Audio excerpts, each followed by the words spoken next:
नमस्कार दोस्तों, UPPSC daily news में आप सभी लोग का स्वागत है। तो जी हाँ दोस्तों, इस समय हम दिल्ली करोल बाग में हैं और यहाँ पे आईएएस एस्पिरेंट जो छात्र हैं उनकी कैसे यहाँ पे रहन सहन है, कैसे करते हैं तैयारी और कितनी कठिनाइयों के साथ में रह करके अपने लक्ष्य को प्राप्त करने के लिए लगे हुए हैं। आइए दो छात्र उनसे हम जानते हैं कि क्या है। और दोस्तों आपको बता दें कि हमारे वीडियो के माध्यम से आप सभी लोगों के लिए जो भी छात्र चयनित लोग हैं उनकी भी वीडियो और जिन्होंने पीसीएस 2021 की इंटरव्यू दिया है, जिनकी वीडियो हम आप सभी लोग को दे चुके हैं, उनकी भी वीडियो अभी हम दिल्ली में है, तो उनकी भी वीडियो आप सभी लोग को डिटेल में सारी देने की पूरी कोशिश करेंगे। तो हमारे सामने दो छात्र बैठे हैं, आइए जानते हैं। सर आपका क्या शुभ नाम? सर मेरा नाम अंशुल सिंह है। अंशुल सिंह। सर आपका शुभ नाम क्या है? अभिषेक। अच्छा अभिषेक। तो आप लोग यहाँ पे क्या करते हो, किस चीज़ की तैयारी करते हो? सर अभी इस टाइम पे हम यहाँ पे यूपीएससी की तैयारी कर रहे हैं। यूपीएससी की तैयारी Yes, कर sir. रहे हो। और आप यूपीएससी सिविल की।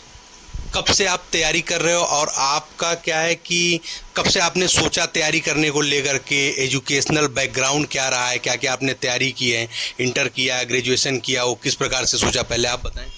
सर बेसिकली मैंने ग्रेजुएशन किया, लास्ट ईयर मेरा ग्रेजुएशन ख़त्म हुआ था और मेरे भैया मुझसे बड़े हैं, वो यूपीएससी का उन्होंने काफ़ी एग्ज़ाम दिए हैं और स्टेट सर्विसेज के भी दिए हैं।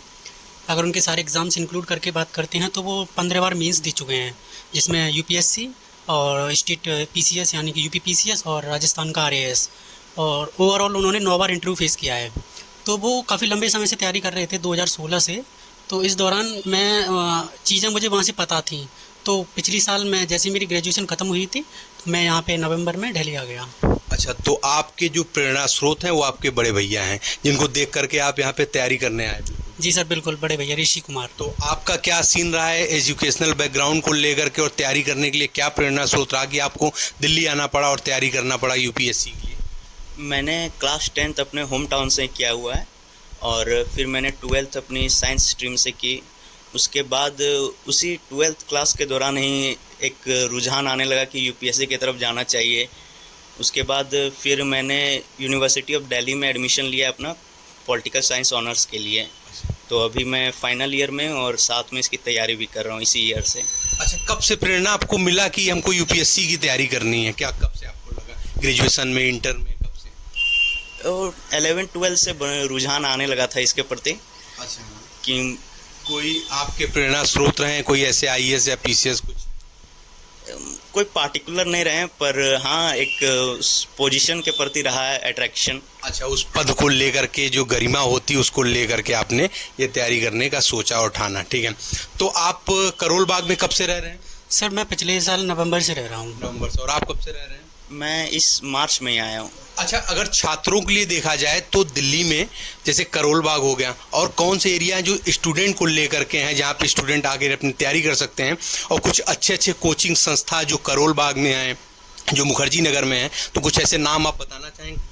बिल्कुल सर बेसिकली मैं मुखर्जी नगर तो अभी तक नहीं गया हूँ, लेकिन मैं करोल बाग और ओआरएन के बारे में मुझे पता है। ओआरएन मतलब बता दीजिए। Sir old Rajendra Nagar. Old Rajendra Nagar बोलते हैं भाई यहाँ पे दिल्ली में शॉर्ट में। Yes sir. सर ओआरएन में एक कोचिंग है बाजीराम, जो काफ़ी रिनाउंड है। उसको आई थिंक जितने भी यूपीएससी एस्पिरेंट होते हैं उस कोचिंग से सब अवेयर हैं। और दूसरी कोचिंग जो फ़िलहाल अभी काफ़ी अच्छा रिजल्ट दे रही है और उसमें स्टूडेंट की संख्या भी काफ़ी है, इसका नाम है नेक्स्ट आईएएस। और उसको मेरा भी अगर देखा जाए तो मैं जीएस का नेक्स्ट आईएएस में ही जाता हूँ और ऑप्शनल का मैं बाजीराम में जाता हूँ। बाजीराम में। और आपका क्या सीन है इसको लेकर के? मैं तो शुरू में आया हुआ था तो वाजीराम में लेना था, वो बहुत फेमस है यहाँ पे।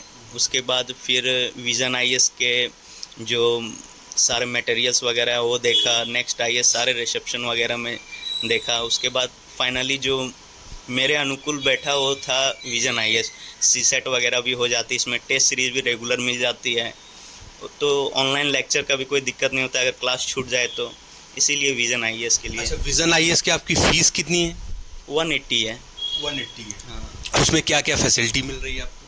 उसमें आपका जीएस बेसिक करा दिया जाएगा और फिर सीसेट का हो जाता है, आपका एसए हो जाता है, और फिर टेस्ट सीरीज़ मिलती है जो बाकी लोग को पेड कोर्सेज में मिलता है ना अलग से, वो हम लोग का इसी में इंक्लूडेड होता है। और फिर ऑनलाइन प्लेटफॉर्म मिल जाता है, हर किसी को आईडी मिल जाती है। तो विजन आईएएस यहीं करोल बाग में ही? हाँ, करोल बाग में। हाँ। दृष्टि कोचिंग भी यहीं पे है? हाँ, दृष्टि इंग्लिश वाली यहाँ पे है। अच्छा, दृष्टि इंग्लिश वाली यहाँ पे। आप कोचिंग कहाँ करते हो? सर मैं जीएस की नेक्स्ट आईएएस में जाता Next हूँ और IAS ऑप्शनल मेरा वाजीराम में जाता हूँ। क्या फीस क्या ऑप्शनल की वजीराम को लेकर के? सर बेसिकली जो मेरी फ़ीस है ऑप्शनल की जो 52 यानी 52,000 रुपये है ऑप्शनल का। और अगर जीएस का जो नेक्स्ट आईएएस का पूछा जाए तो मेरा 1,60,000 रुपये है, जिसमें सीसेट और ऐसे एक्सक्लूडेड है, वो शामिल नहीं है। अच्छा। Yes sir. तो इसमें जो फीस की कैटेगरी है, क्या वो हम किस्तों में दे सकते हैं, एक बार में दे सकते हैं? आपके यहाँ क्या? जी सर, आप अगर चाहो तो इंस्टॉलमेंट में Installment पे कर सकते हैं, लेकिन उसके लिए जैसे मुझे बोला गया था कि पहले आप इंस्टॉलमेंट देना चाहो तो इंस्टॉलमेंट में दे दीजिए या फिर आप वन टाइम पे कर दीजिए। तो मैंने वन टाइम पे किया था दोनों कोचिंग। आपके यहाँ भी यही फैसिलिटी है? हाँ, इंस्टॉलमेंट में भी दे सकते हैं, वन टाइम भी दे सकते हैं। एक कठिन सवाल आप सभी लोगों के लिए है। जैसा कि दिल्ली आप सभी लोग तैयारी करने आए हो और आपको पता है कि दिल्ली एक ऐसा शहर है जहाँ पे भाई हर एक इंसान कहीं ना कहीं बहकता है और उसकी दिमाग इधर उधर कहीं ना कहीं जाता है।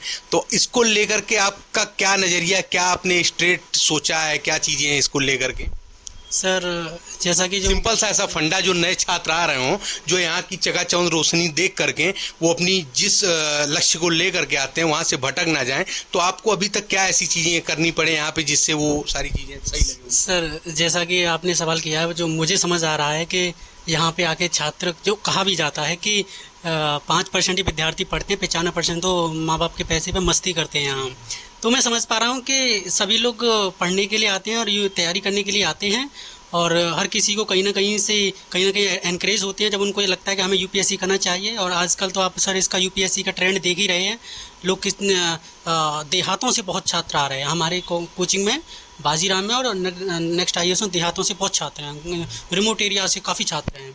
और अगर सर आप जैसे जो आपने बोला है, मैं थोड़ा हिचकिचा रहा हूँ इस सवाल का जवाब देने में। आप ये कह रहे हैं कि यहाँ के रिलेशनशिप वगैरह में यहाँ के रिलेशनशिप कह लो, क्योंकि दिल्ली है तो दिल्ली एक लाइट एरिया है बिल्कुल। मतलब यहाँ पे लोगों के जो मन है, भाव है, तुरंत जैसे आए तो पढ़ने के लिए लेकिन दिमाग और कहीं और चला गया, तो उसको लेकर के कैसे यहाँ पे छात्र बच सकते हैं? आप काफ़ी समय से रह रहे हैं, तो आपने कैसे अपने ऊपर ये सारी चीज़ों को क्या सोचा कि हमको ये सारी चीज़ें नेगलेक्ट करनी है, वो सारी चीज़ें कैसे आपने इसको किया है? हालांकि आपका जो रूटीन है वो तो बहुत ही स्ट्रिक्ट रह रहा है, लेकिन इसको लेकर के आप क्या कहना चाहेंगे? सर ऐसा था, जो मुझे जो प्रेरणा मिलती है मेरे भैया से मिलती है, ऋषि कुमार, वो पीसीएस ऑफिसर हैं।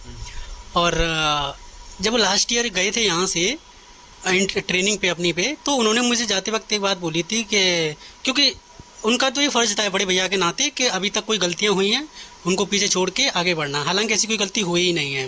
लेकिन उस दौरान उन्होंने मुझे ये और बोला था कि सारे लड़के ऐसे नहीं होते हैं जो दोनों चीज़ों को पैरेलली लेके चल सकेगा, एक तरफ रिलेशनशिप और एक तरफ आपकी स्टडी है, जो यूपीएससी की आप स्टडी करते हैं, जिसके लिए टाइम तो काफ़ी देना पड़ता है। मैं ये नहीं कहूँगा वो कितने घंटे देने होते हैं, कितने दिन लगातार बैठे रहना पड़ता है, लेकिन काफ़ी टाइम देना पड़ता है, क्योंकि हमारे पास इतनी यूपीएससी में ना एक जो सब्जेक्ट का जो इस तरीके से डिस्ट्रीब्यूट किया है को कुछ भी छोड़ा नहीं है इसने।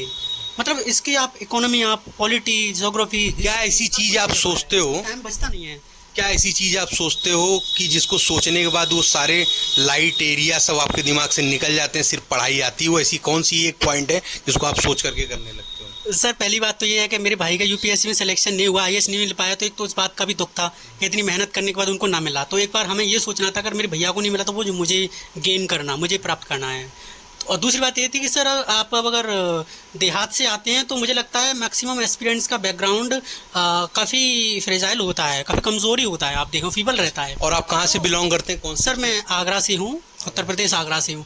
तो सर अगर हम हमारे बैकग्राउंड की तरफ जाएं तो हमारा बैकग्राउंड ना फाइनेंशियली इतना स्ट्रांग नहीं है जो हम यहाँ मस्ती करें या फिर जो मुश्किल से घर वाले पैसे भेजते हैं उनको बहुत बर्बाद करें इन चीज़ों पे। मतलब मुद्दा आपका ये है कि यदि आपका दिमाग इधर उधर भटकता है तो अपने परिवार को आप सोच लो, तो आप सीधे अपने लक्ष्य में ऑटोमेटिक लग जाओगे। सर इंस्पिरेशन वहीं से मिलती है। एग्जैक्ट प्रश्न हमारा आपसे है कि आप, क्योंकि आप कहाँ से रहने वाले हो? मैं झारखंड से हूँ। झारखंड से। झारखंड में कहाँ से? गिरिडीह जिला से एक सरिया जगह है, वहाँ से। अच्छा, तो आपका सेम प्रश्न है, हमने जो प्रश्न आपसे किया है आप समझ रहे हो, तो उसके लिए आप क्या कहना चाहोगे? जो लाइटिंग एरिया है, यहाँ की चीज़ों से भटकने को लेकर के आप ऐसी कौन सी एक पॉइंट सोचते हो जो आप अपने लक्ष्य के लिए लगते हो इसमें? देखिए, रूटीन यहाँ का इतना कॉम्पैक्टेड है कि पता ही नहीं चलता है कि वो सब के लिए टाइम तभी मिलता है जब हम रूटीन से थोड़ा भटक जाते हैं। तो क्लास और रूटीन इतना बिजी शेड्यूल हो जाता है कि वो सब के लिए टाइम ही नहीं मिलता सोचने का ही। तो पूरा रूटीन के वजह क्या से। रूटीन है आपका इस समय पढ़ाई करने कोचिंग को लेकर के? लाइब्रेरी वगैरह भी आप लोग जाते हो ना? जी सर, लाइब्रेरी। अच्छा, तो क्या रूटीन है आपका? देखिए, क्लास मेरी तो 1 बजे से 4 बजे तक रहती है। उससे पहले मैं सुबह में अगर जब भी उठूँ तो लाइब्रेरी चला जाता हूँ। वहाँ से आने बाद फिर अपना फ्रेश वगैरह होके क्लास, और वहाँ से आने बाद कभी कभी 2 क्लासेस भी होती है। जैसे 4 से 5 1 घंटा गैप रहता है तो फिर 5 से 8 होती है, तो उस दौरान क्लास कर सकते हैं, या फिर वापस मैं अपना ऑप्शनल की तैयारी करता हूँ इसके बाद। अच्छा, तो दोस्तों देखा, 2 लोग हैं और दोनों लोग अलग अलग स्टेट से हैं और एक ही साथ रहते हैं और सबकी लाइफ जो कि अलग अलग है। और दोस्तों हम पूछना चाहेंगे कि इनसे आपका ऑप्शनल कौन सा रख रहे हैं आप? मेरा ऑप्शनल PSIR है। PSIR। हालांकि हमने इंटरव्यू लिया था PCS 2021 में, तो काफ़ी लोग PSIR के उसमें मिले थे। और आपका माध्यम कौन सा है? इंग्लिश माध्यम है। और आपका कौन सा माध्यम है? सर मेरा माध्यम तो इंग्लिश ही है। इंग्लिश है। और आपका ऑप्शनल? सर एक्चुअली ये है कि मुझे फॉरेस्ट भी देना है और सिविल भी देना है, तो मेरा फॉरेस्ट में जो ऑप्शनल है वो जियोलॉजी एंड फॉरेस्ट्री साइंस है, और सिविल में मेरा एंथ्रोपोलॉजी है। और आपका क्या लाइफ शेड्यूल है, दिनचर्या कैसे आप फॉलो करते हो? सर जो अभी जो फ़िलहाल मेरी जो दिनचर्या है वो कुछ इस तरीके से शेड्यूल किया है कि मैं 8:30 बजे रात को वहाँ से आता हूँ बाजीराम से। अच्छा। तो मैं यहाँ रूम पर नहीं आता, सीधा खाना खा के लाइब्रेरी चला जाता हूँ। अच्छा, खाने का क्या सीन है आप लोगों का? सर खाना काफ़ी अच्छा मिलता है। नहीं, बनाने का है, मतलब आप बाहर से नहीं सर, मेस से आता है खाना, मेस बना से खाना आप भी मेस से हाँ, लेते हो मेस से। खाना? चलिए तो सर ठीक है। शेड्यूल ये है कि जैसे रात को आता हूँ 8:30 बजे बाजीराम से, तो मैं खाना खा के सीधा लाइब्रेरी चला जाता हूँ, और फिर मैं लाइब्रेरी से सुबह आता हूँ यहाँ। सुबह में 7 से 8 बजे के बीच में यहाँ आऊँगा, आके मैं नहाता हूँ। नहाने के बाद में फिर मुझे नेक्स्ट IAS के GS का टाइम हो जाता है, जो कि 11:30 बजे से है। तो इस दौरान मैं कोशिश करता हूँ कि मुझे 1-2 घंटे नींद आ जाए, तो 1-2 घंटे सो के उसके बाद में नेक्स्ट IAS से मैं 2:30 बजे करीब आता हूँ। फिर उस दौरान मैं सोता हूँ, फिर क्योंकि फिर 5:30 बजे मुझे ऑप्शनल का बाजीराम जाना होता है। ये सर मेरा दिन का पूरे का रहता है। तो दोस्तों दिनचर्या आपने देखा कि कितनी कठिनाइयों के साथ छात्र यहाँ पे स्ट्रगल कर रहे हैं, और ऐसे ही नहीं बन जाते हैं IAS। इस रूटीन को फॉलो करना पड़ता है। तो कुछ आपके जो रूम का रेंट है यहाँ पे मिनिमम और मैक्सिमम तो छोड़ दीजिए, मिनिमम क्या रूम का रेंट आप लोग पे करते हैं? आप सर मिनिमम अगर वाली बात की जाए तो जस्ट मैं अपने रूम का बता सकता हूँ, क्योंकि हमारी बिल्डिंग में अभी रूम हम आपको रूम टूर भी करा देंगे दोस्तों इसी वीडियो में, कि छात्रों का रूम कैसे और कितने कॉस्ट है, क्या है, कैसे, वो सारी चीज़ें। सर इस रूम का जो किराया है दोनों का, मेरा और इसका 13,000 रुपये हम पे करते हैं। 13,000। और जिसमें हमारा इंडिविजुअली पानी का दोनों का अलग रहता है, जो 300 एक से पे किया जाता है, और इलेक्ट्रिसिटी वो भी एक्सक्लूडेड ही रहता है। 13,000 सिर्फ हमारा जो रूम रेंट जाता है। अच्छा, Yes, sir। और इसमें क्या बोलते हैं कि लाइब्रेरी की फीस कितनी है? लाइब्रेरी अब डिपेंड करता है, आप अगर 24 आवर्स फिक्स रेट ले रहे हैं तो मिनिमम तो 2000 चाहिए। 2000। हाँ। और खाने का मेस का कितना चार्ज है? एवरेज 3000 2 टाइम का। 2 टाइम का। तो देखा जाए तो एक छात्र के ऊपर तकरीबन 15,000 के आसपास का खर्चा बैठ रहा है। हाँ, एक महीने का लगभग 15 हो जाता है। और ज़रूरी नहीं है कि 15,000 आपका लग रहा है। यदि आप थोड़े से नीचे बैकग्राउंड से भी आते हैं तो आप में भी 5 से 7,000 में भी आपका चल सकता है यहाँ पे। सर वो आपके लिए आपको थोड़ा रूम थोड़ा दूर देखना पड़ेगा। दूर देखना पड़ेगा। कोचिंग्स के पास जितने अपनी अपनी सुविधा के अनुसार चीज़ें आप। हाँ। जितना कोचिंग के पास रहते हैं, जो पूसा रोड है वहाँ पे नेक्स्ट IAS और बाजीराम दोनों वहीं पे हैं। जितना आप कोचिंग के करीब है ना, रूम उतना ही ज़्यादा है। और जैसे आप दूर जाओगे, आप 1 किलोमीटर 2 किलोमीटर के एरिया में चले जाइए तो रूम 3,500-4,000 तक मिल जाते हैं। ठीक है। अभी आपने एग्ज़ाम देने की सोची, कोई अटेम्प्ट वगैरह दिया? नहीं, अभी तो अटेम्प्ट नहीं हुआ है। 2023 में पहला अटेम्प्ट होगा। अच्छा, पहला अटेम्प्ट होगा। तैयारी आपकी किस लेवल किस समय चल रही है? अभी क्या तो आपको, क्योंकि भाई अपने से ज़्यादा अच्छे से कोई जवाब सही दे नहीं सकता है, तो आपको क्या लगता है? हाँ, अभी तो उस इवेलुएशन में नहीं गया हूँ, पर हाँ अभी सही चल रही है। सही चल रही है। तो चलिए, चैनल की तरफ से ढेर सारी शुभकामनाएं आप दोनों लोग को, कि जल्द ही आप सभी लोगों का सिलेक्शन हो, और कुछ बुक वगैरह हम आपकी दिखा दें लोगों को। देख सकते हैं आप सभी लोग। थोड़ा सा हम आपसे रिक्वेस्ट करेंगे कि कैमरा लेकर के थोड़ी बुक दिखा दें कि यहाँ पे कैसे छात्र मेहनत कर रहे हैं, लगे हुए हैं, और बुक्स वगैरह देख लें। स्पायरल करी हुई पूरी नोट्स हैं यहाँ पे, और साथ ही में बुक्स के पूरे सीरीज़ हैं, जो कि इंडियन पॉलिटी आप देख सकते हैं। ये ऐसा कोई रूम नहीं होगा इलाहाबाद से लेके दिल्ली तक में कि जिसके पास ये बुक ना हो। और ये नेक्स्ट IAS की बुक है इंडियन पॉलिटी की, जिसको यहाँ पे जो अंशुल भाई पढ़ रहे हैं उनके कोचिंग की है। तो कुछ कोचिंग के नोट्स हैं, बुक हैं और रूम के टूर करा देते हैं आप सभी लोगों को। तो दोस्तों रूम आप सभी लोग देख सकते हैं यहाँ पे इनका, ये रूम है जो कि रूम का रेंट है 13,000 रुपये और बिजली का बिल और तमाम चीज़ें इंक्लूड करके 2 लोग रह रहे हैं।